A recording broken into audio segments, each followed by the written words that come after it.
Olá, seja bem-vindo ou bem-vinda à nossa quinta aula de Teoria Geral da Administração. Nessa aula, nós vamos falar sobre a abordagem neoclássica da administração. Veja bem, nessa aula nós vamos falar sobre a teoria neoclássica e nas outras aulas nós vamos falar sobre as implicações dessa teoria neoclássica quanto às organizações e quanto à departamentalização, e depois nós vamos falar em uma outra aula sobre a administração por objetivos. Tá certo? Vamos lá, vamos iniciar, portanto, então a nossa aula de hoje. A teoria neoclássica, pessoal, como o nome já diz, neoclássica. O que é que significa? É uma nova roupagem para a teoria clássica. Vocês estão lembrados aí qual era a ênfase que nós tínhamos da administração clássica ou da teoria clássica? Pensa um pouquinho aí que eu já vou te responder. Qual é a ênfase? Tem aqui do lado uma imagem que vai fazer você lembrar. Não é da administração científica, é da teoria clássica. Tá? 5 segundos. Pronto? Já pensou? Então, se você falou que a ênfase era na estrutura da empresa, você acertou. Portanto, a teoria neoclássica, ela tem como proposta fazer uma reorganização da estrutura da empresa, como a teoria clássica já tinha como ideia principal. Aqui, portanto, ficam mais claros esses entendimentos de como que deve ser estruturada uma organização. Certo? E principalmente algumas ideias como a questão do planejamento surgem com mais força nesse período, né? As origens dessa teoria neoclássica data da década de 50 ali, né? 45, 50 mais ou menos, que as mudanças acabam acontecendo nas organizações e, portanto, a administração acaba se expandindo, né, atualizando os seus fundamentos a nível da teoria clássica. Lembram que a gente falou sobre algumas apreciações críticas daquela teoria das relações humanas, que a teoria das relações humanas tinha uma visão, uma concepção muito ingênua das pessoas? Então aqui se volta muito para a ideia de repensar a teoria clássica porque ela era efetivamente produtiva, né, e que trazia, portanto, resultado para a empresa. Então, aqui se fez a atualização desses fundamentos da teoria clássica e deu-se, portanto, ênfase na prática da administração, ou seja, delimitou-se qual era o papel do administrador, qual era a função do administrador dentro das organizações. Acaba por reconduzir aqueles postulados clássicos lá que nós visualizamos, né, principalmente do PO3C que nós falamos, né, que era do planejamento, organização, coordenação, controle e comando, e faz uma repaginada dessas funções, desses postulados clássicos que Fayol trouxe para a gente aqui na teoria clássica, né? E dá-se ênfase a esses princípios gerais da administração que nós já falamos aqui, com, digamos assim, uma profissionalização do administrador, né? Também se trabalha nessa abordagem neoclássica uma ênfase nos objetivos e nos resultados, tanto é que são trazidos aqui concepções de eficácia e de eficiência organizacional nessa teoria que a gente vai falar aqui mais à frente, né? E por ser uma teoria neoclássica, ela acabou por beber de outras teorias da época, tanto é que nós vamos falar de uma delas na sequência, que é da teoria burocrática, da própria teoria clássica, da própria escola de relações humanas, no sentido de tentar trazer um pouco essa concepção social, de técnica social para dentro da proposta da administração das organizações, tá certo? Então, o ecletismo aqui que nós mencionamos é essa possibilidade de beber de várias outras teorias para que a administração tivesse uma nova roupagem, tá certo? Então, a administração, nessa teoria, ela é entendida como uma técnica social e consiste no quê? Em orientar, dirigir e controlar o quê? Os esforços de um grupo de indivíduos para atingirem um objetivo em comum. E aí a palavra planejamento acaba surgindo aí como uma palavra forte, por quê? Porque essa orientação, essa direção e esse controle perpassam, né, a nível dos esforços necessários, a nível de recursos tecnológicos, financeiros, humanos, de infraestrutura, para atingir esses objetivos em comum da organização. Então, como que as organizações são entendidas quanto aos seus objetivos? Elas são meios para se alcançar os objetivos. Todas essas organizações são diferentes em seus objetivos, porque afinal de contas cada organização vai ter objetivos diferentes, né? Não só o da lucratividade, mas objetivos a nível de projeção, né? O que elas querem ser no futuro. Né? E claro que isso vai depender também do ramo de atividade em que essa empresa está inserida. Né? Quanto à administração, todas essas organizações exigem uma reunião de muitas pessoas que devem atuar em conjunto em prol de um objetivo em comum e se integrar em um empreendimento comum. Peço desculpa aqui pelo probleminha na fala. Né? O empreendimento comum são os objetivos em comum. Né? Todas essas organizações exigem, portanto, que haja uma infraestrutura, uma estrutura organizativa e também uma administração, pessoas que possam gerenciar o processo para o alcance desses objetivos organizacionais. E quanto ao desempenho organizacional, todas essas organizações exigem eficácia e eficiência no desempenho. Então aqui se troca muito essa ideia de produzir o máximo que se pode, como na teoria clássica, por produzir um padrão, que a gente vai falar um pouco mais à frente. Produzir um padrão no sentido do quê? De uma quantidade que se espera que se produza, que garanta o binômio de ser eficiente e eficaz. Qual a diferença? Ser eficiente é fazer mais com menos, e ser eficaz é no sentido de cumprir aquilo que se propôs a fazer. Claro que a gente vai trazer alguns conceitos disso mais aqui à frente, tá? Mas já fica aqui claro sobre essa proposta, essa mudança, portanto, do entendimento de que não se tem mais essa ideia de produzir o máximo que se puder, mas sim produzir para garantir uma relação melhor entre ser eficiente, produzir mais com menos, e ser eficaz no sentido de produzir o que se pretende produzir, né, dentro de condições razoáveis e de equilíbrio organizacional. Então, aqui os conceitos estão aqui, né, de eficiência e eficácia, né? Então, a eficiência, ela tem ênfase nos meios, que é em como que eu vou atingir, né, essa relação de custo versus benefício, né? Fazer corretamente as coisas, resolver os problemas, salvaguardar os recursos, cumprir tarefas e obrigações, treinar os subordinados, manter as máquinas em funcionamento, frequentar a igreja, rezar, jogar futebol com arte, que esse era o conceito que eles traziam aqui a nível de eficiência. Já a eficácia, pessoal, é ênfase nos resultados, fazer as coisas corretas, né, as coisas certas, atingir os objetivos, otimizar o uso dos recursos, obter resultados, portanto, dar eficácia aos subordinados, as máquinas têm que ser mantidas em funcionamento, né? E aqui, nesse caso, ainda muito esses valores a nível social da igreja, né? E do pertencimento da igreja dentro da sociedade, praticar valores religiosos, éticos, nesse sentido, né?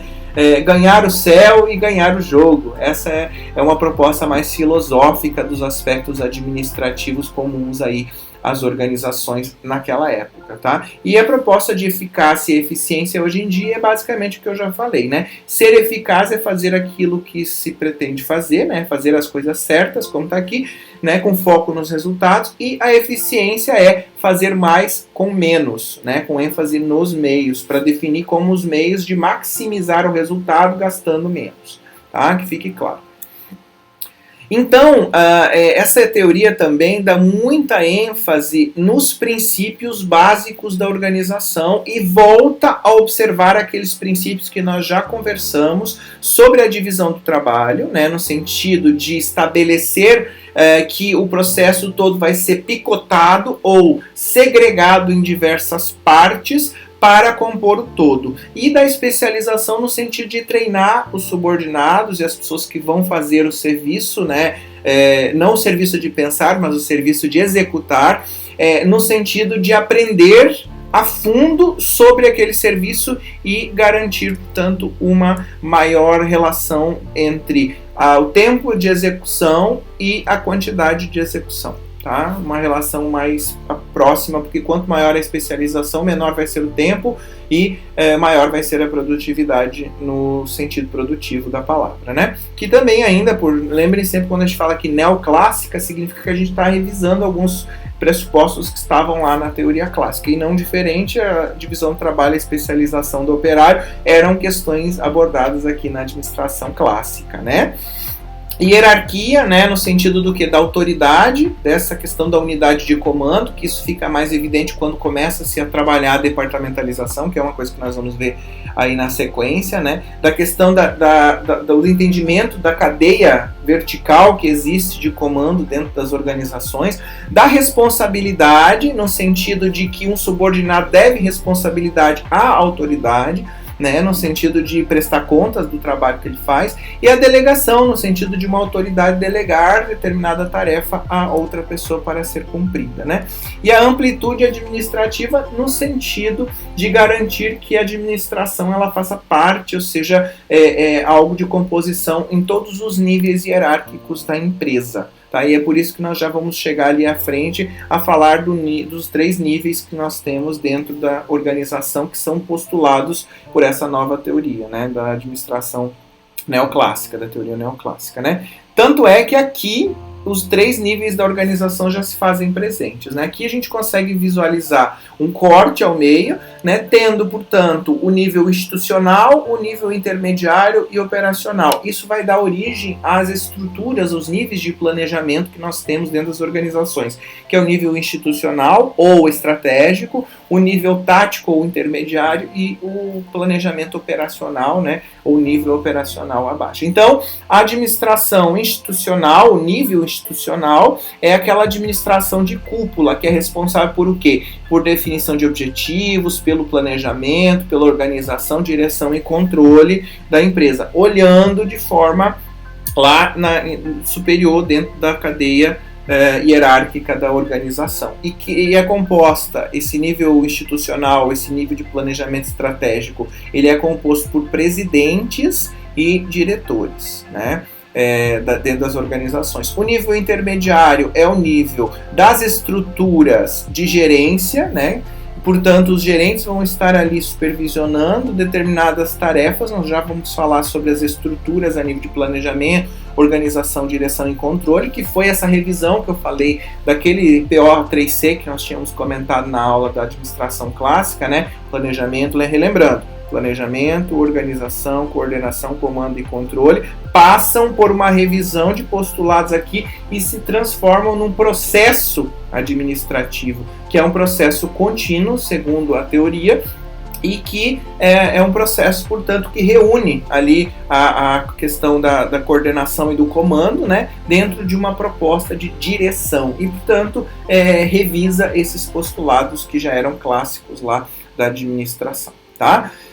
Aí, portanto, o nível operacional da organização fica responsável pela administração das operações, pela supervisão e execução das tarefas e operações da empresa. Quem exerce isso? Os supervisores. E lá abaixo estão os responsáveis pela execução das tarefas. Vejam que aqui ainda se tem aquela ideia, né, muito segregada de quem pensa, que são os 3 níveis, institucional, intermediário e operacional, e quem executa, que são os funcionários e os operários. Tá certo?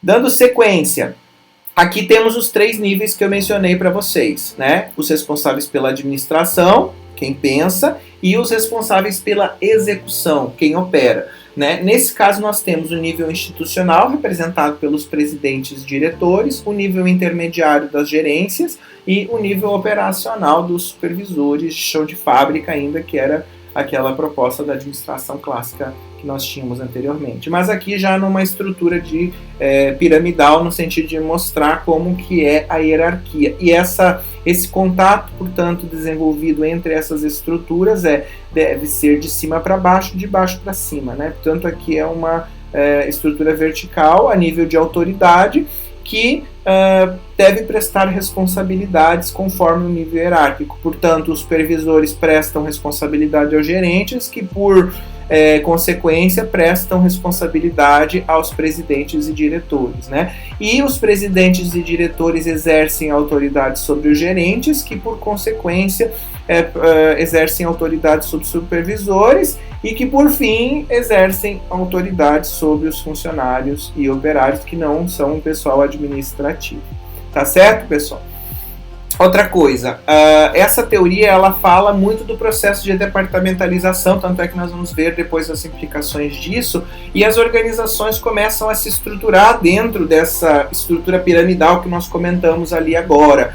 E aí, portanto, vejam assim que essa estrutura da organização alta aqui, ela fica muito clara numa estrutura de pirâmide, né? Onde, portanto, existe uma autoridade lá em cima, e existem autoridades intermediárias até você chegar no nível da operação lá embaixo. E nós temos também outro tipo de organização mais achatada, que tem a ver com aquilo que a gente chama de downsizing dentro das organizações, que é no sentido mesmo de trabalhar uma organização com poucos níveis hierárquicos e a comunicação fluir direto entre o gestor e essas linhas de operação. Tá certo? Então, já se começava a discutir essas questões relacionadas, portanto, a como estruturar as organizações a nível hierárquico, né?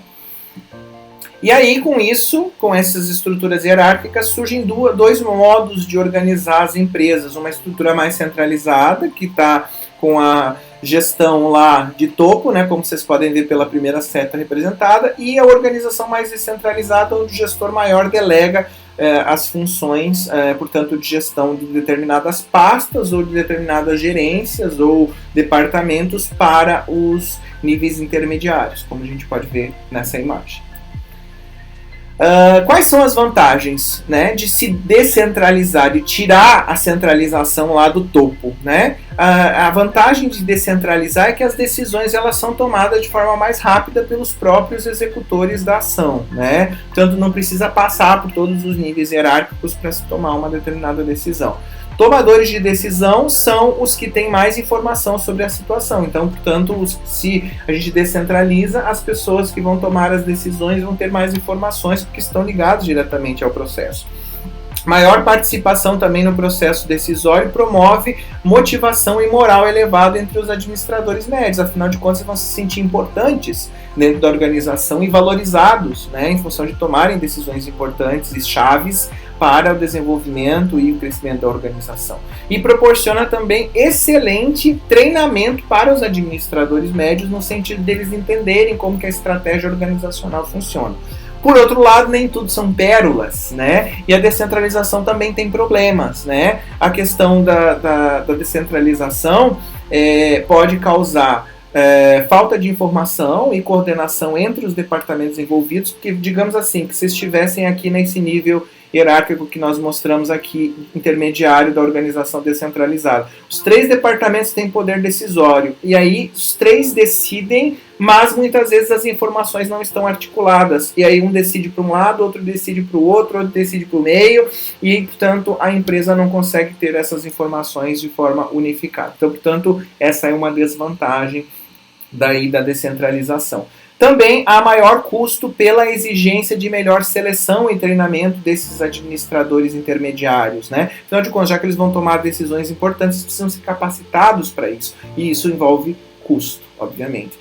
Risco de subobjetivação, onde os administradores podem defender mais os objetivos departamentais do que os empresariais. Ah, não, esse aqui é o meu departamento, então eu vou pensar tanto nele, defender tanto aquilo que o departamento precisa, que eu acabo esquecendo que existe um objetivo guarda-chuva, um objetivo maior, né, que abarca todos os outros objetivos organizacionais. Porque aí há o quê? Uma exclusividade de entendimento de que aquele departamento deve ser priorizado por parte daquele gestor intermediário. Quando você pensa já em nível mais centralizado, você já pensa na organização como um todo e trabalha os departamentos de forma uniforme, né, mais equilibrada, enquanto que aqui cada gestor vai puxar a farinha para o seu próprio saco, cada gestor intermediário. Não sei se eu me fiz entender, mas acho que sim, né? Então é nesse sentido. Além disso, as políticas e procedimentos podem variar enormemente nos diversos departamentos, ou seja, também pela questão da falta de informação e de coordenação entre os departamentos, as práticas podem ser muito díspares entre uma forma de fazer algo, algum procedimento, né, ou método de se fazer algo num departamento ser completamente diferente do outro. Então é importante a gente observar essas questões de desvantagens do processo de descentralização. Nada é perfeito, então é importante a gente olhar para essa relação entre vantagens e desvantagens e perceber, no caso da nossa organização, se é mais vantajoso descentralizar ou não.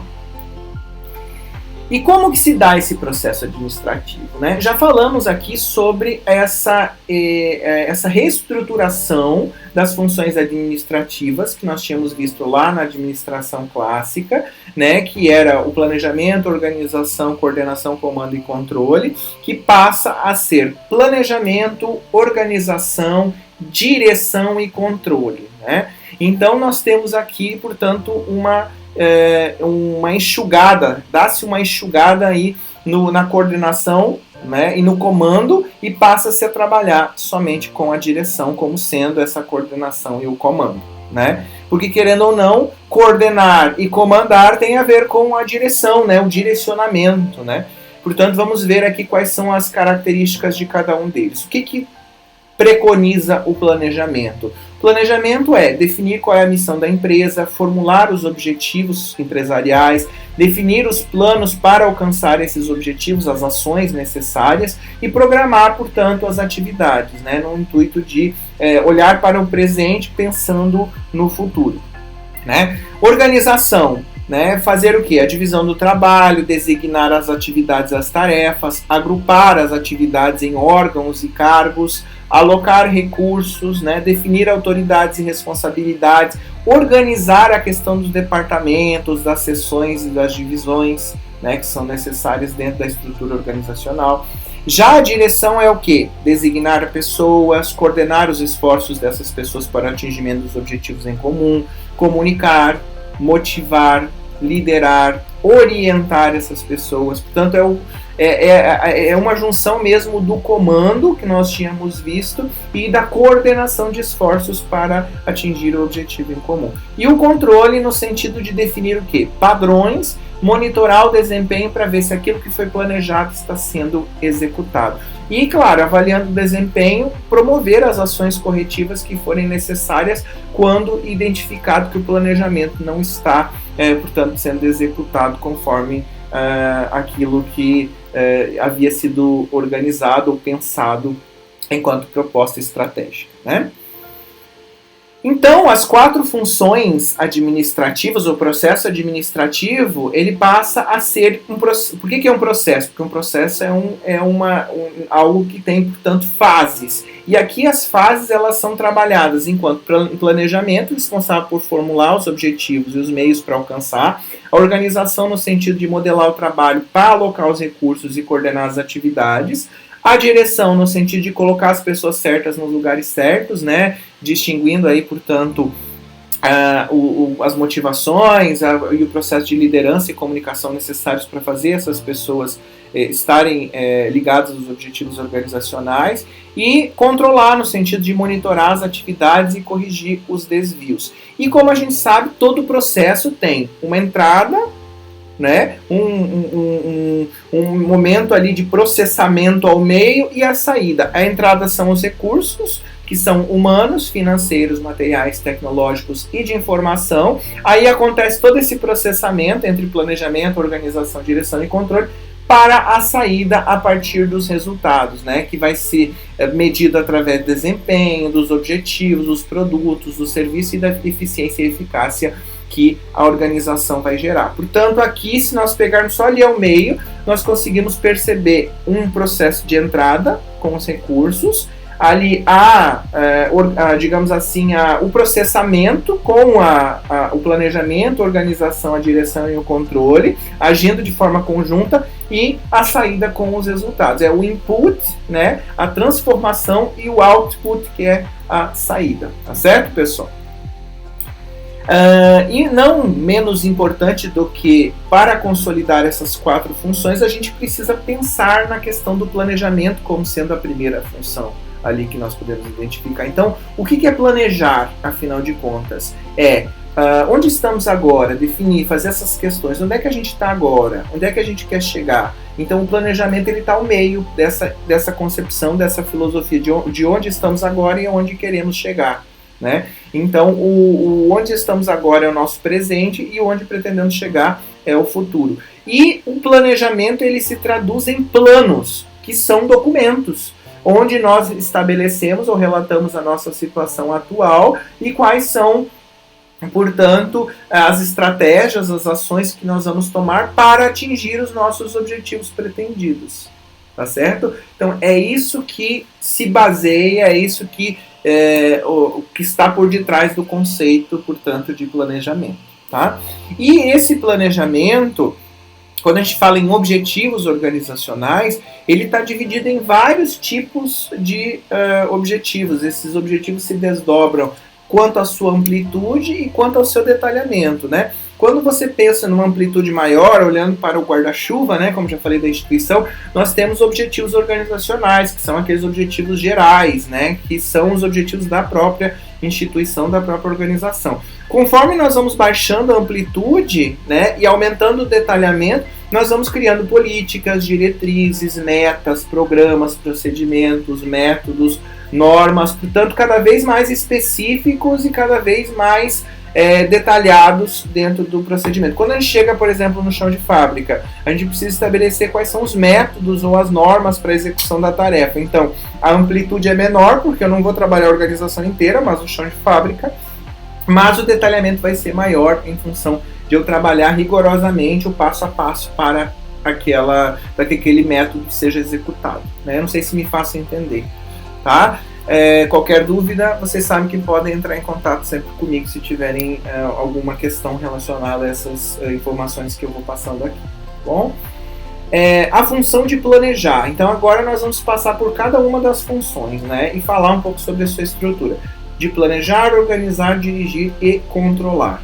O planejar, como nós já falamos, é a definição de objetivos, verificar onde as coisas estão hoje, né? Olhar para o presente, desenvolver premissas sobre as condições futuras, quais são os cenários possíveis de acontecer, identificar, né, meios para alcançar esses objetivos, quais são as ações estratégicas que a gente vai tomar para atingir esses objetivos e implementar os planos de ação necessários. Né? Implementar no sentido de criar um plano para a colocação em execução desse plano, desse planejamento feito. Né?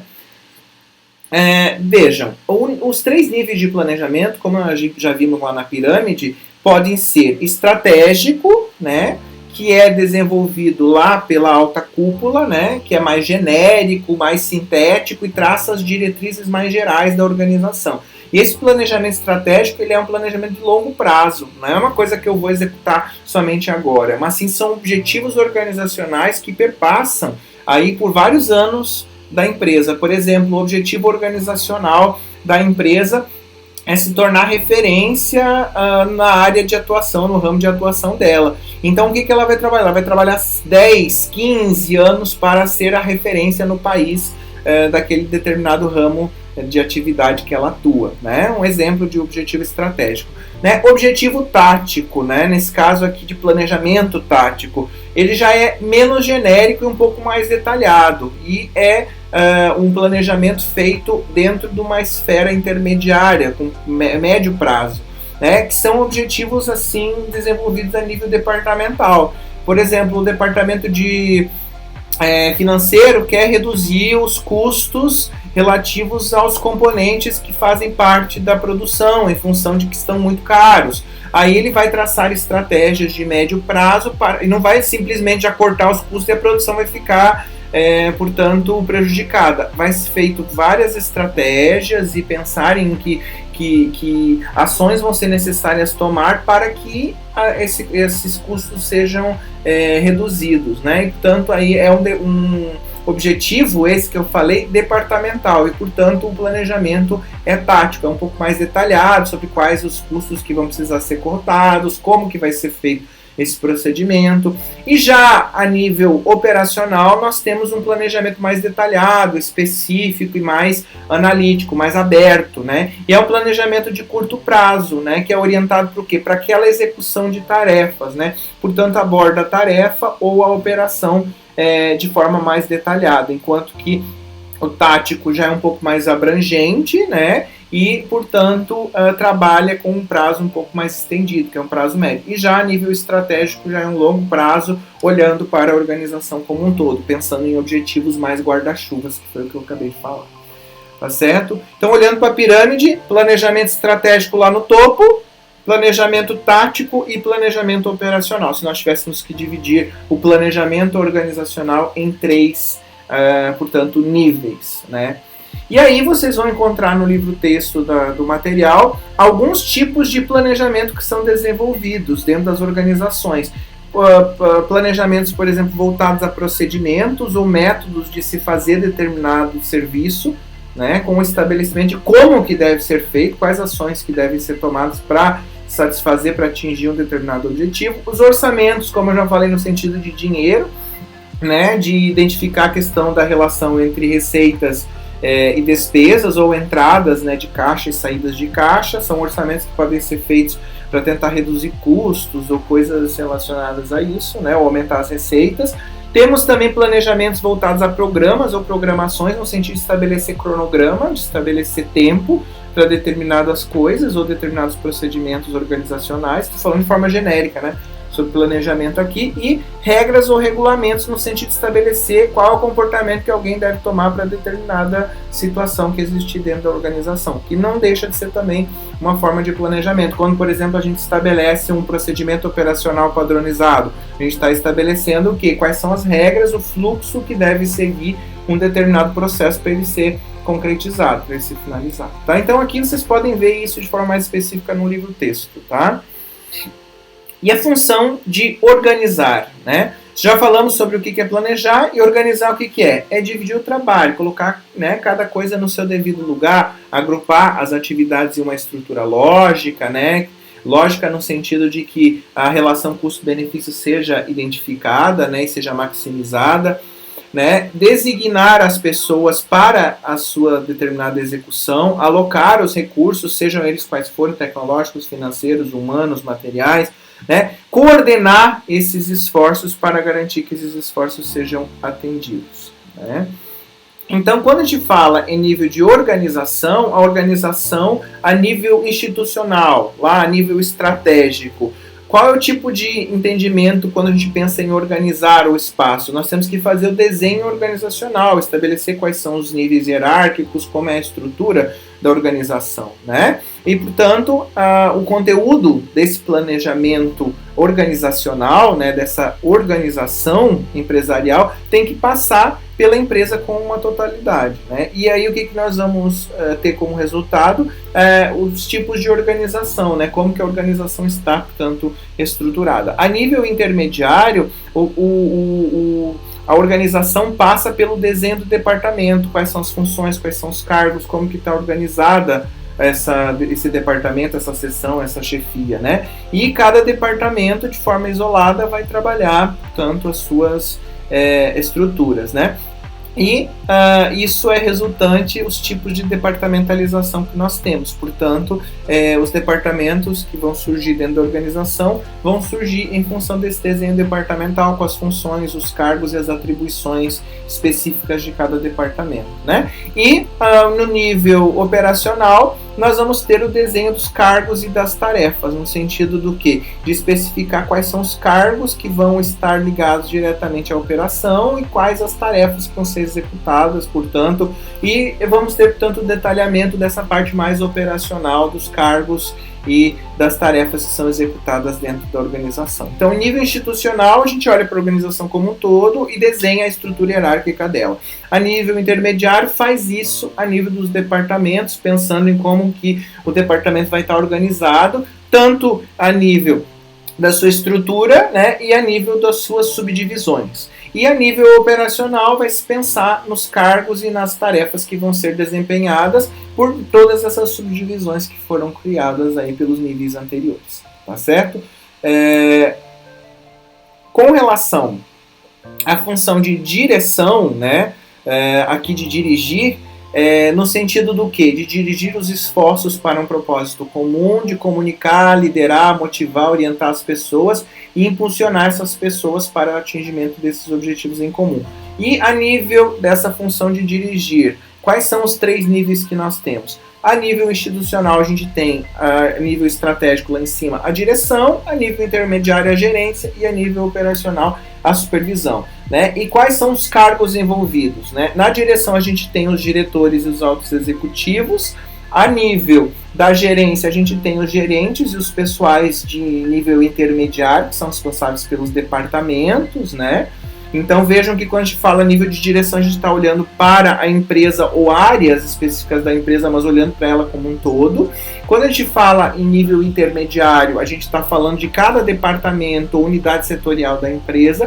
E a nível operacional nós temos os supervisores, né, que são encarregados aí de determinadas tarefas, né, específicas aí, ou de determinados grupos de pessoas, tá certo? Então essa, a nível de direção, é essa a estrutura normalmente padrão que as organizações seguem e ainda é usual até hoje em dia, né? Mas é interessante perceber que essas estruturas estão mais presentes a partir da década de 1950, de 50, portanto, em função dessa teoria neoclássica que trouxe, portanto, essas definições de estrutura e das funções do administrador dentro das empresas, né?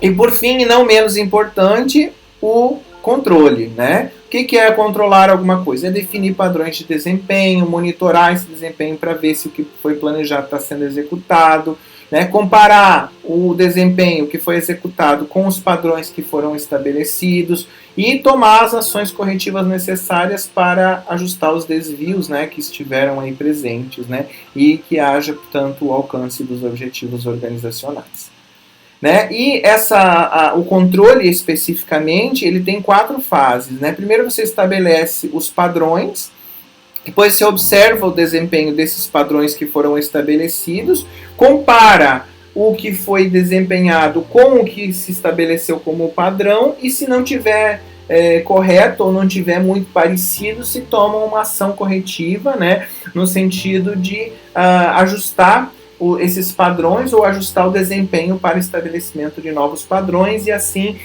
se torna, portanto, um ciclo de controle, sempre estabelecendo os padrões, observando se o desempenho foi o estabelecido pelos padrões, né, e se não foi, tomando as ações corretivas necessárias. Tem uma ferramenta muito interessante que faz isso de forma muito bacana, que é conhecida como ciclo PDCA, que se chama Plan, Do, Check e Act, que no inglês significa planejar, fazer, executar e agir, né?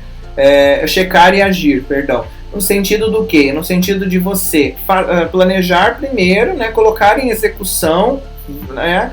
Checar para ver quais foram os encaminhamentos feitos, ver se o desempenho esperado foi o desempenho alcançado, e se não foi, tomar as ações corretivas. Então essa ferramenta do PDCA é muito utilizada para essa finalidade de controlar, portanto, as questões aqui relacionadas aos procedimentos organizacionais, tá?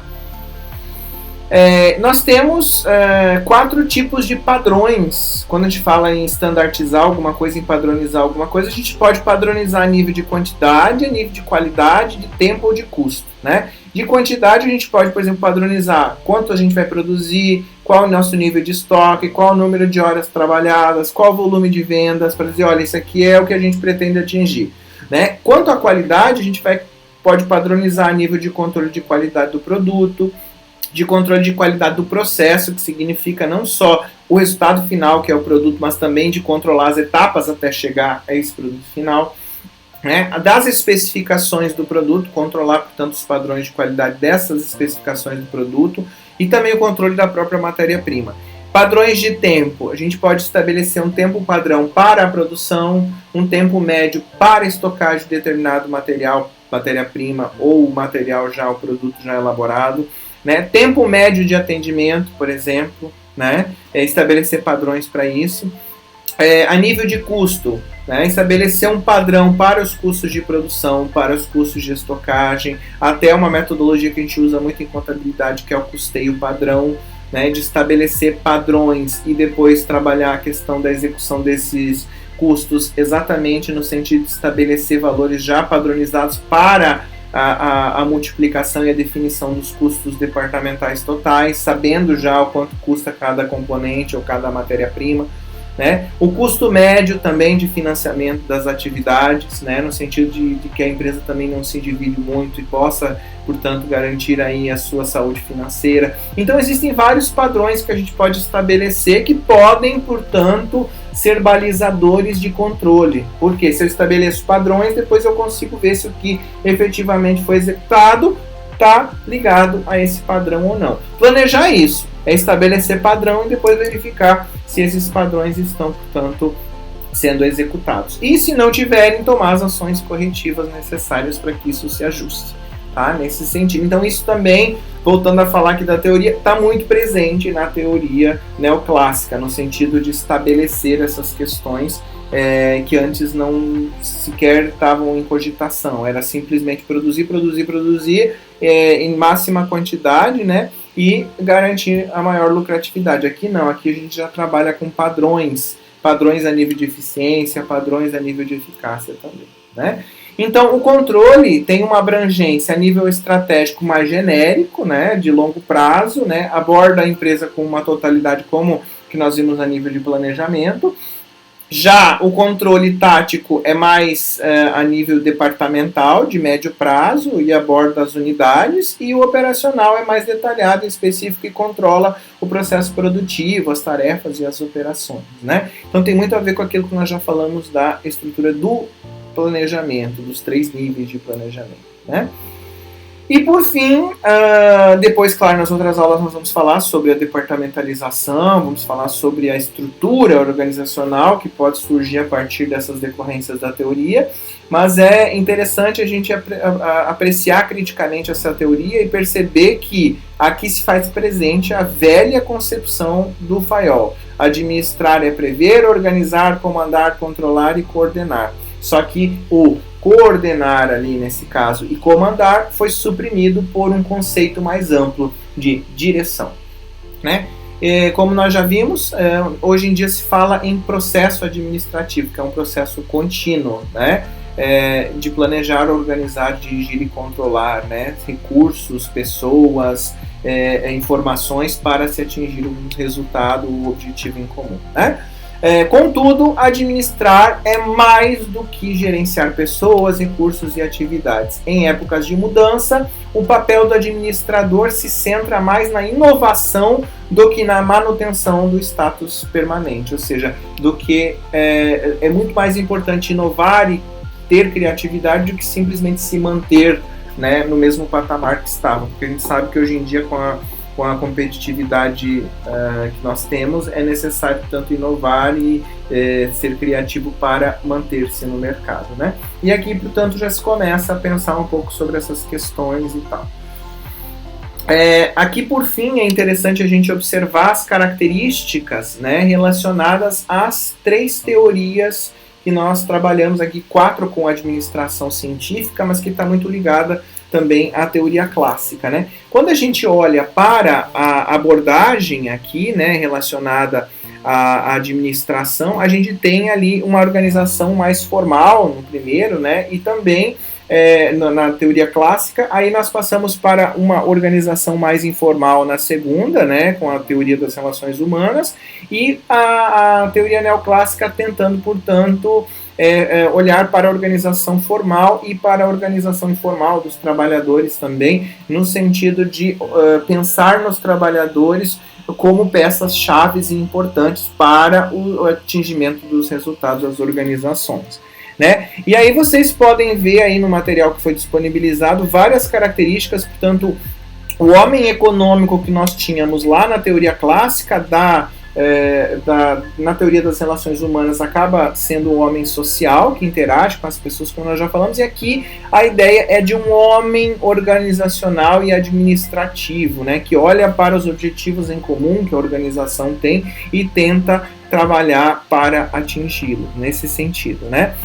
E aí é possível a gente perceber também, né, as questões voltadas mais, por exemplo, à questão da administração pensada na teoria clássica, que era uma administração mais voltada para questões de engenharia, né? A teoria das relações humanas aqui aborda mais essa questão da psicologia social envolvida nas relações interpessoais entre as pessoas que trabalham, e aqui essa nossa nova abordagem aqui, que é, portanto, uma abordagem mais eclética, né, que tenta mesclar, portanto, várias abordagens, tanto dessa teoria clássica quanto das relações humanas, da teoria burocrática, e mostrar como que a organização deve ser estruturada, levando em consideração todos esses recursos que são disponíveis dentro da organização. Vocês podem ver com mais tranquilidade essa questão também dos resultados esperados na teoria clássica, que eram mais voltados à questão mesmo da máxima eficiência, né? Eu estou ficando um pouquinho mais próximo aqui porque está um pouco pequeno para mim, eu estou tentando ver o que está escrito, né?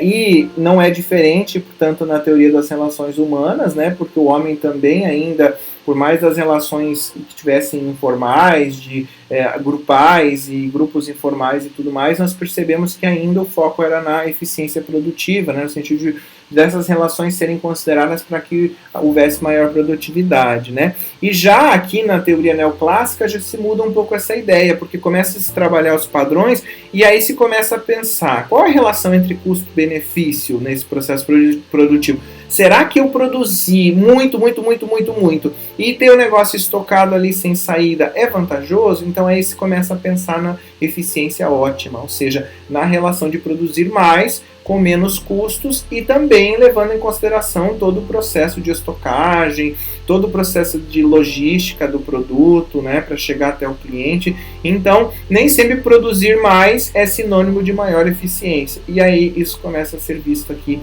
nessa teoria neoclássica, tá certo?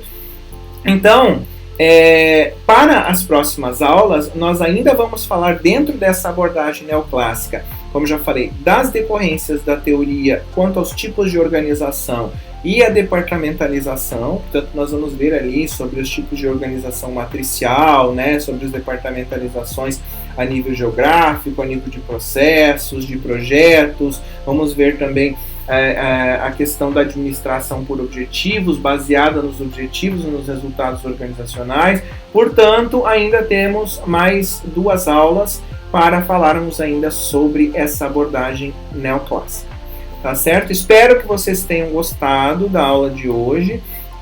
A nossa referência principal é sempre a obra do Hidalberto Chiavenato, que se chama Introdução à Teoria Geral da Administração, uma visão abrangente da moderna administração nas organizações. Eu estou usando a 9ª edição de 2014, tá certo? E lembrem de fazer a leitura do material na íntegra. Aqui a gente só faz, portanto, um resumão de tudo aquilo que está presente no capítulo, tá? Espero que vocês tenham gostado e a gente vai se ver, portanto, na próxima aula.